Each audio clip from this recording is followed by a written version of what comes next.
Thank you, Your Excellency. It's time to hear from the brand new Oba. Lẹ́ẹ̀kan sí, Abẹ́bọ́lá Bello Kábíyèsí Ọba Sẹ́nẹ̀tọ̀ Rashidi Adéwọ̀lú Ládọjà. Kábíyèsí lẹ́ẹ̀kan sí o.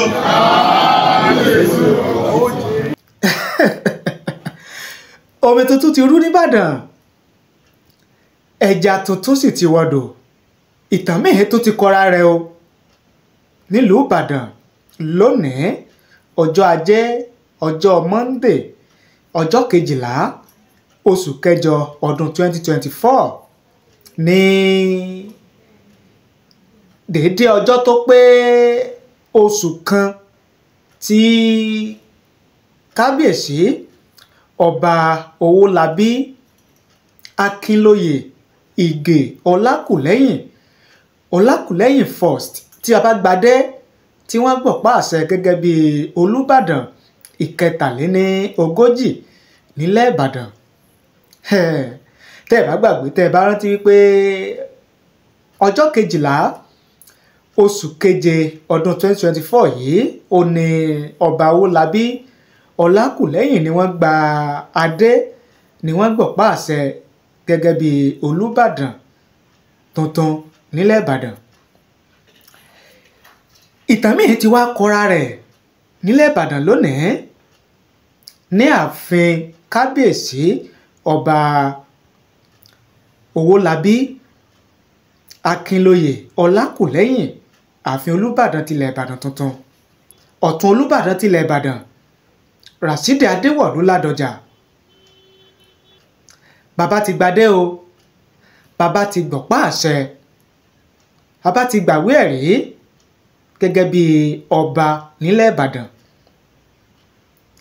tí wọ́n sì ti darapọ̀ mọ́ àwọn akẹgbẹ́ wọn nínú ìgbìmọ̀ Olúbàdàn tilẹ̀ Ìbàdàn tí wọ́n ti dọba, tí wọ́n ti gbadé.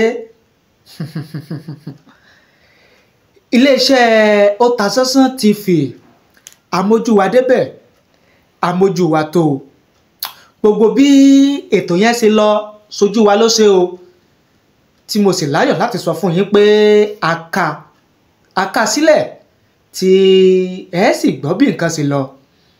Òun náà lẹ ti ń wò díẹ̀díẹ̀ yẹn, ṣùgbọ́n lẹ́yìn àlàyé àti àtúpalẹ̀ ọ̀rọ̀ mi màá mú wá fún yín lẹ́kùnrẹ́rẹ́ tẹ́ gbọ́ tẹ́ rí bí nǹkan ṣe lọ. Lẹ́yìn tó túmọ̀ sí wípé ọ̀tún Olúbàdàn tilẹ̀ Ìbàdàn Sẹ́nẹ́tọ̀ Rashidi Adéwọ̀lú Ládọjà wọ́n ti gbadé o, wọ́n ti gbọ̀pá àṣẹ, wọ́n ti gbàwé ẹ̀rí gẹ́gẹ́ bí ọba nílẹ̀ Ìbàdàn nínú ìgbìmọ̀ Olúbàdàn tilẹ̀ Ìbàdàn. Báwo wá lètò yẹn ṣe lọ? Àwọn wo ni wọ́n péjú wọ́n pèsè síbi ètò yẹn? Igbákejì gómìnà ìpínlẹ̀ Ọ̀yọ́ amòfin Báyọ̀ Lawal ó ní wọ́n sojú gómìnà ìpínlẹ̀ Ọ̀yọ́ Engineer Olúwaṣèyí Mákindé tí wọ́n sì gbé ọ̀pá àṣẹ àti ìwé ẹ̀rí fún sẹ́nẹ́tọ̀ Rashidi Adéwọ̀lú Ládọjà, ọba sẹ́nẹ́tọ̀ Rashidi Adéwọ̀lú Ládọjà ọ̀tún Olúbàdàn tilẹ̀ Ìbàdàn. Lẹ́yìn tí kábíyèsí ọba Owólabí Akínlóye Ìgè Ọlákùlẹ́yìn Olúbàdàn tilẹ̀ Ìbàdàn tí wọ́n gbé adé àti ìrùkẹ̀rẹ̀ fún ọba sẹ́nẹ́tọ̀ Rashidi Adéwọ̀lú Ládọjà.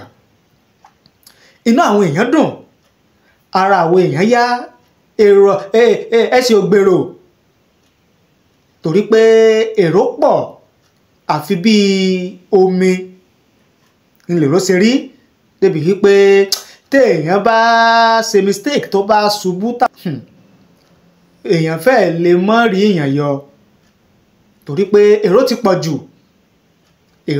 jù tó túmọ̀ sí wípé gbogbo àwọn ọmọ ìlú Ìbàdàn àtàwọn olùgbé ìlú Ìbàdàn ó ní wọ́n fẹ́ ọba Rasidi Adéwọ̀lú Ládọjà Ọ̀tún Olúbàdàn tilẹ̀ Ìbàdàn. Lára àwọn tí wọ́n péjú pésẹ̀ láti rí ẹni tí í ṣe alákòóso fún iléeṣẹ́ ìjọba tó ń rí sí ọ̀rọ̀ ìjọba àbílẹ̀ àti oyè jíjẹ nípínlẹ̀ Ọ̀yọ́. Bákan náà àwọn alága ìjọba àbílẹ̀ nílùú Ìbàdàn àwọn náà péjú pésẹ̀ síbẹ̀. Gbogbo àwọn ìgbìmọ̀ Olúbàdàn tí wọ́n ṣẹ́kù tí wọ́n bẹ láyé ó ní wọ́n péjú síbi ayẹyẹ ìgbadé ìgbọ̀pá àṣẹ ọba Rasidi Adéwọ̀lú Ládọjà.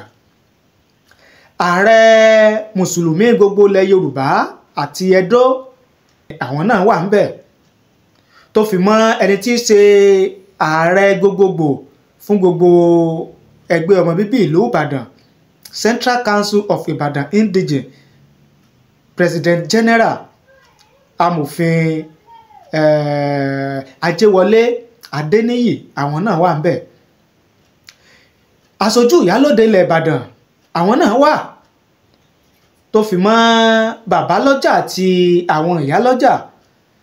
Kódà gbogbo àwọn mọ́gàjí tí wọ́n ń bẹ lórílẹ̀‐èdè Nàìjíríà tí ó jẹ́ pé wọn ò travel, wọn ò sí lókè òkun, tí wọ́n bẹ ńlé àwọn náà wọ́n péjú pésẹ̀ síbẹ̀ o. ẹ sáà ti ń rí bó ṣe ń lọ tínú àwọn èèyàn sì dùn, tara àwọn èèyàn yá. Lẹ́yìn tí ọba sẹ́nitọ́ Rasidi Adéwọ̀lú Ládọjà Ọ̀tún Olúbàdàn tilẹ̀ Ìbàdàn tí wọ́n gbadé tí wọ́n gbọ̀pá àṣẹ, bàbá sọ̀rọ̀. Kí lọ̀rọ̀ tí bàbá sọ? Kí ni bàbá wí? A mú wá fún yín, ẹ gbọ́. Kí ni ẹni tí ó ṣojú gómìnà ìpínlẹ̀ Ọ̀yọ́, ìyẹn igbákejì gómìnà amòfin Báyọ̀ Lawal, kí làwọn náà wí? Kí làwọn náà sọ? Gbogbo ẹ̀ láàmú fún yín, tẹ́sì gbọ́ lẹ́kùnrẹ́rẹ́, torí pé àwa gan débẹ̀ àmójú wa tó. Ẹ rí i pé ojú yẹn fẹ́ pọ́n díẹ̀, ìrìn àjò náà ló fà á, àti gbìyànjú káríbirí ètò yẹn ká sílẹ̀. Ó dàbí àfagbára wọ̀, ṣùgbọ́n a gbìyànjú láti ká sílẹ̀ tí a sì mú wá fún yín. Kọ́rọ̀ má bàa pọ̀ jù, ẹ jẹ́ ká mú wá fún yín, kẹ́ ẹ gbọ́, kẹ́ ẹ wò ó, kẹ́ ẹ rí bí ètò yẹn ṣe lọ.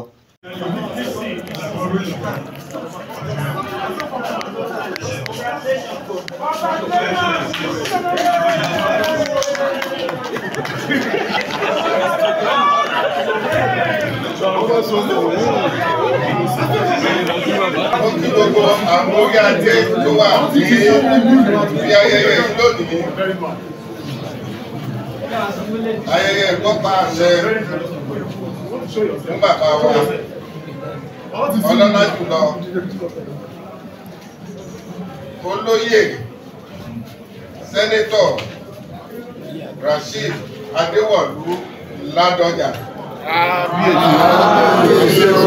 Kábíyèsí o.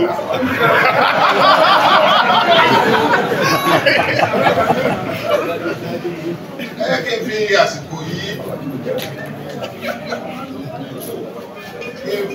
kí gbogbo àwa tí a wá sí ibi ayẹyẹ lónìí. Lórúkọ gómìnà wa, onímọ̀ ẹ̀rọ Olúṣèyí Mákindé ọmọ yín, lẹ́yìn tó jẹ́ pé lónìí wọn sí láàrin wa. Gẹ́gẹ́ bẹ́ẹ̀ náà ṣe mọ̀, wọ́n wà nínú ìsinmi lẹ́yìn ọ̀pọ̀lọpọ̀ àsìkò tó ṣe róòlù. Wọ́n á ní kí n kí gbogbo wa nípínlẹ̀ Ọ̀yọ́ pàápàá jùlọ nílẹ̀ Ìbàdàn pé a kú oríire. Ògbégbà tí bàbá wa Olúwo àbí Àràbà lọ ń sọ̀rọ̀ wọn ní tí Ìbàdàn bá ń ṣe awuyewuye láàrin ara wọn, kára àtọ́ mọ̀ bá wọn dá sí o. Kò ṣe é dá sí. Adúpẹ́ lọ́wọ́ náà. Lónìí gbogbo awuyewuye ó ti lópin. ará àta òsì bá wa dá sí. adúpẹ́ lọ́wọ́ ẹ kí n fi àsìkò yìí kí President General CCRI amòfin ní àjẹwọlé ẹ sì fi àsìkò yìí lẹ́yìn ìgbà tí mo ti fún gbogbo àwọn orí adé kí n fi kí ààrẹ mùsùlùmí nílẹ̀ Ọ̀yọ́ Ẹdó Delta àti diaspora gbogbo bí tábà ti ṣe káàrún ààrẹ wa náà nù. Mo kí màmá wa màmá Adéríbigbé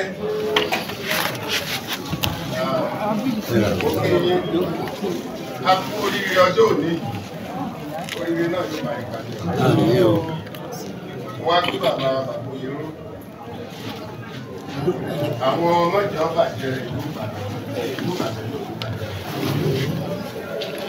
kí bàbá wa náà bàbá wa ọ̀gá olóyè wa ní ọmọ wa ní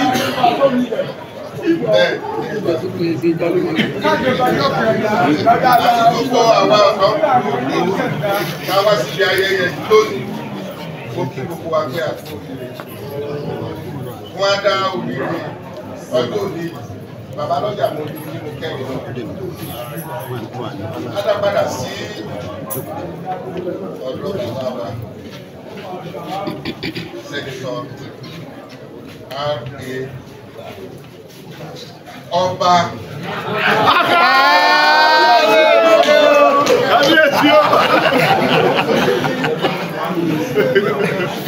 His Royal Majesty His Royal Majesty Ọba Abdulrasheed Adéwọ̀lú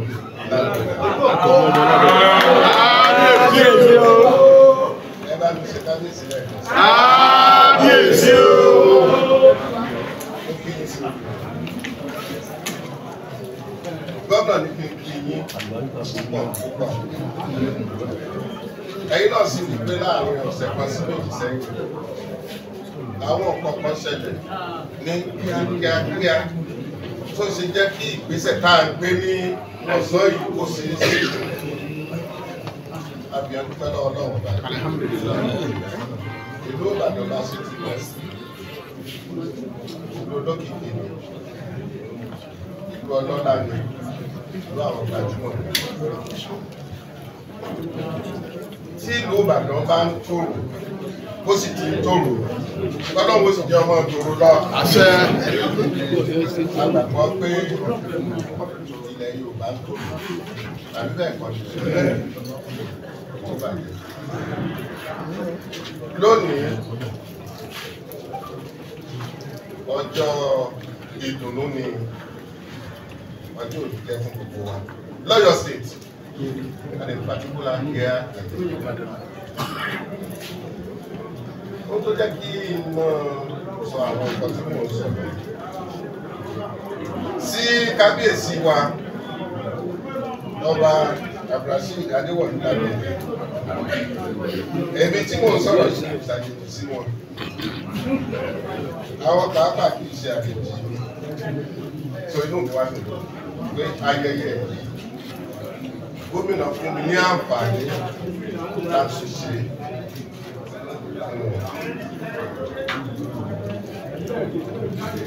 ní Ọ̀yọ́ State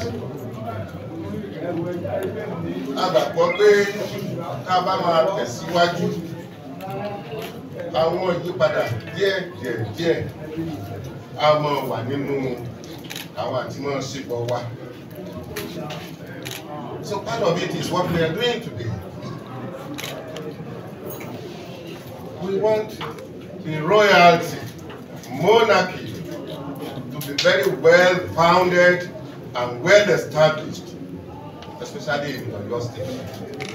Gbàgbọ́ pé tá a bá fi ìdí eléyìí múlẹ̀ ní Ọ̀yọ́ State, àwòkọ́ṣe ló máa jẹ́ fún ilẹ̀ káàárọ̀. sọ fún ilé ìgbàyà ní orúkọ gómìnà wa onímọ̀ ẹ̀rọ Olúṣèyí Mákindé mo ní àǹfààní láti fún bàbá wa olóyè àgbà ọba adéni lórí kábíyèsí o.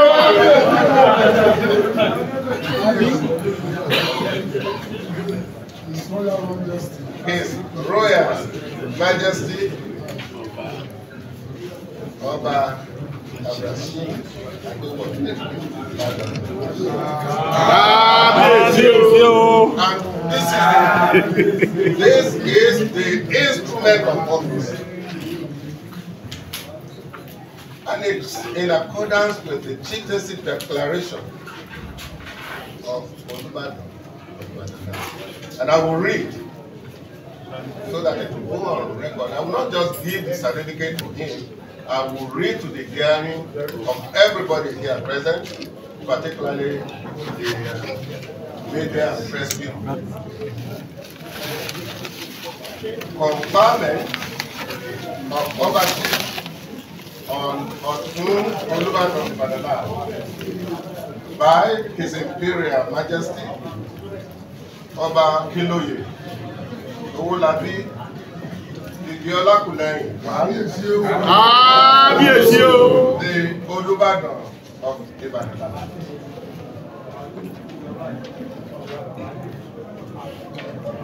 This is being given by me and under my seal and signature. In exercise of powers conferred on me by Section 28(1), Cap 28, Volume 1 of the Chief Law for your state of Nigeria, 2000,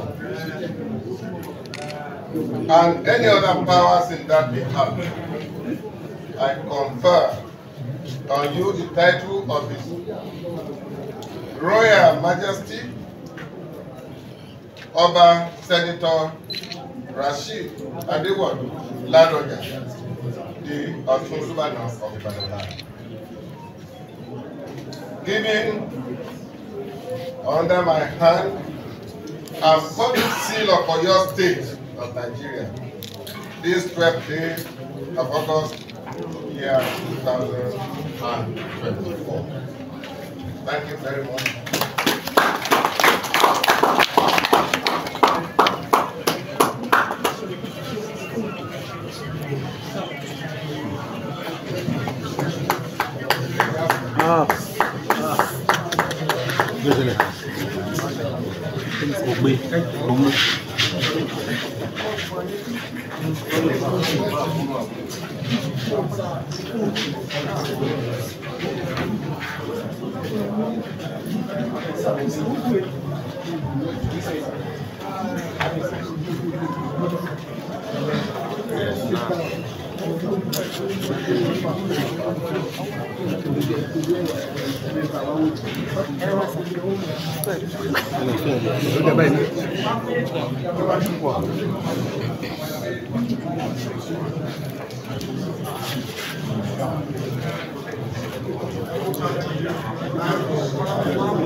Thank you, Your Excellency.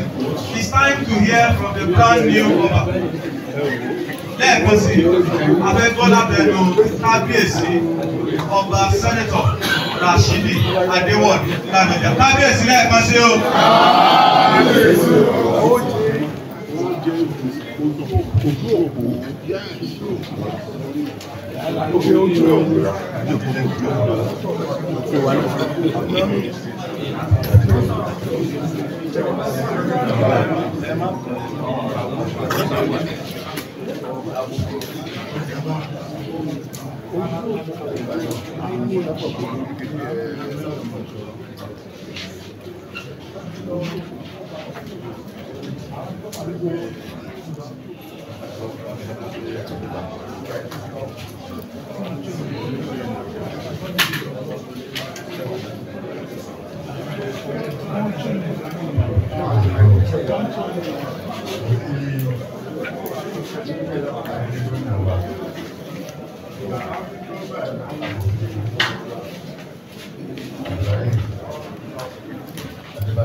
Kábíyèsí o.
Kábíyèsí o.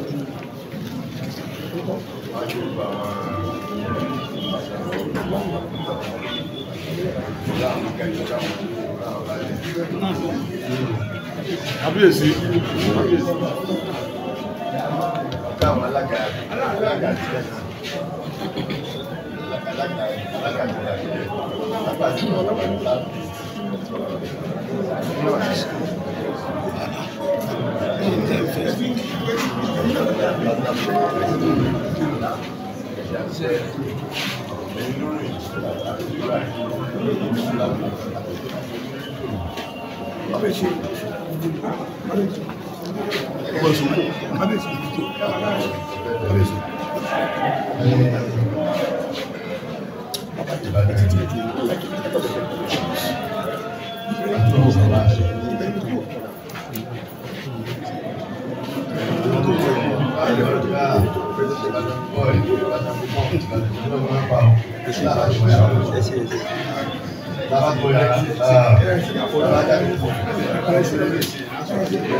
pé àwọn gbogbo wa tá a lè tàbá ní ọdún kò yẹ láti jọba kàkàlẹ̀ nítorí náà lọ́pọ̀ lọ́pọ̀ káàkiri máa jọba lórí tó ti sùn. Òsì ìgbésẹ̀ fẹ́ gbọ́dọ̀ jọba sí ìlú tó bẹ́ẹ̀ ojú òkú ká gbé pé àwọn ojú òkú láti jọba àgbàdo. Kábíyèsí o. Ní ojú òpó ìjáde lọ. Kábíyèsí náà ló máa ló fọwọ́ sí ìgbà tó rẹ̀ sọ̀rọ̀ nípa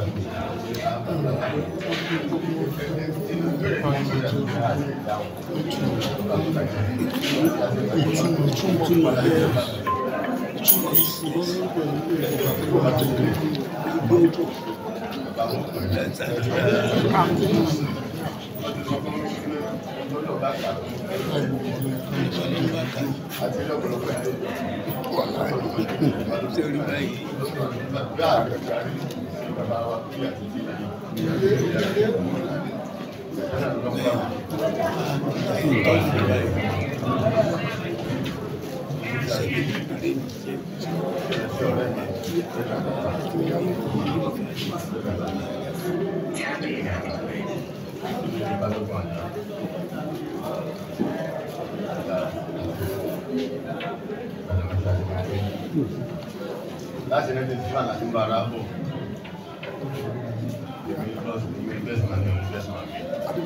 ìjọba náà ti bẹ̀rẹ̀ òye ó ń jùsí láti lọ sí ìdájọ́ bá tó kó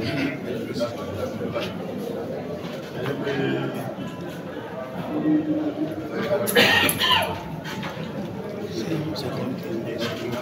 ó dáwọ́ lẹ́ láàrin wa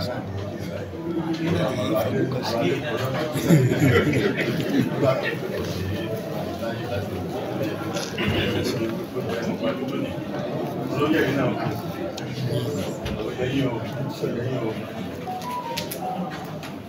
rẹ pẹ̀lú ọgbọlọ ṣe ta fẹ́ tí bàtà pọ̀ bàbá tó tó bàbá tó máa ń tọ́ bàtà pọ̀ á ṣe pé bàtà ìjọba ìjọ àwọn àgbà yìí pé àti ìbàdàn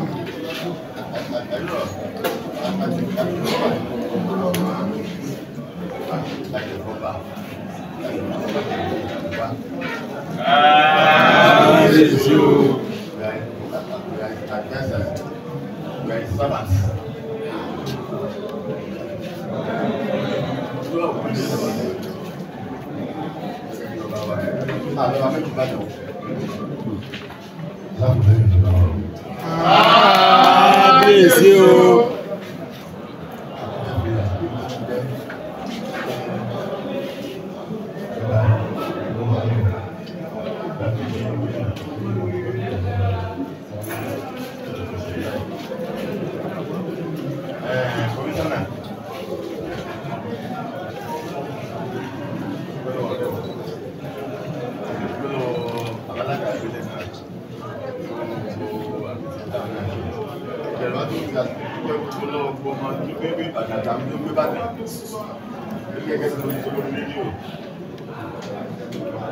Ìgbàgbé sábà pàdùkọ̀ sí nǹkan pé afẹ́fẹ́ àdọ̀jọ̀ ló wà bẹ́ẹ̀ lọ. Báwo ló ní ilé ìgbésí ayé yẹn tó wà nígbà tí wọ́n bá ti dé mọ bọ́ọ̀lù tí ó ní kò fún wa láti ṣe. Ìjọba máa ń lo àsìkò tó wà, a máa fi ṣàdúrà, a máa ṣàdúrà fáwọn ọmọ wa, ẹ máa tún èsì ìlú lọ, láti ṣe lọ, ìgbésí kẹ́kẹ́ ìjà pé èsì Ìbàdàn ọ̀kan ìgbésí. Àdúgbò jẹ́ bá kámẹ́sì Nàìjíríà rẹ̀ kámẹ́sì pọ̀ lọ́sí Ìbàdàn ní nàmbà 1. Ìbàdàn Ìbàdàn ti mí, Ìbàdàn ilé Ìbàdàn, Ìbàdàn bá dé, ẹni mo ti gbọ́dọ̀ mọ̀ jọ sí. Ìbàdàn àbúbàdàn.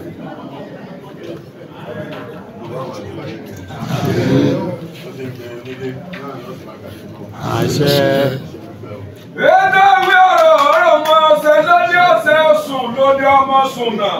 Torí pé tí ni mí ẹ̀sìn kóra wọn sọ́pà délé ìwé èyeyè. kábíyèsí lẹ́ẹ̀kan sí ọ. Kábíyèsí o. Fún ìwúre ìparí àràbà. Ọmọ Ìbàdàn o! Ẹ̀wọ̀n gbẹ́dẹ̀ gbẹ́dẹ̀ ní ọdún dúpẹ́ pé àlàáfíà ìjọba yóò sì mọ ìjọba sí i. Gbogbo àwọn tá a wá sí àárín lónìí á délé wa. Àárín kan tó rí àpò ìyá bí ẹnìkan náà wọ̀ ló tàbí méjì tó wọlé o. Ìdùnnú wa kò ní sí bàjẹ́ o. Onímọ̀ gbàgbé apá àjọ ìdílé ìwé mi lọ́wọ́ ìwé lélẹ̀. Onímọ̀ gbàgbé apá mi ò ṣe jìnnì ìwé mi lẹ́sẹ̀ ọmọ òwe rẹ̀. Ọba àwọn ìwé mi lọ́wọ́ ọmọ òwe lélẹ̀ kó owó lẹ́sẹ̀ ọmọ òwe. Aláwọ̀ èrò bá àwọn olùbálá bùbálá bí wọ́n bọ̀rù pé làbá sàmó olóògbé lọ sókè ìṣẹ̀lẹ̀ ọ̀nà wo lẹ́ni pé ní ìwọ ọ̀sìn ọ̀bá lọ èyí tó máa àwọn ọmọ lọ́wọ́ ìgbó òní lọ́nà ọ̀rọ̀ aláwọ̀ oníláyọ̀ olùbárẹ̀ láàárọ̀ ní ọjà àìsàn àwọn oníláyọ̀.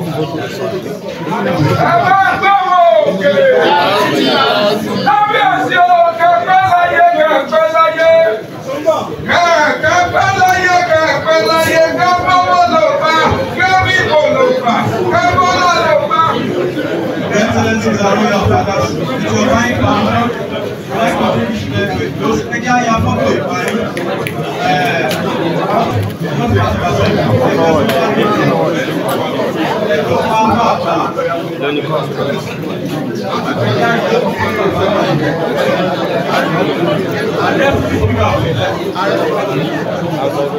Thank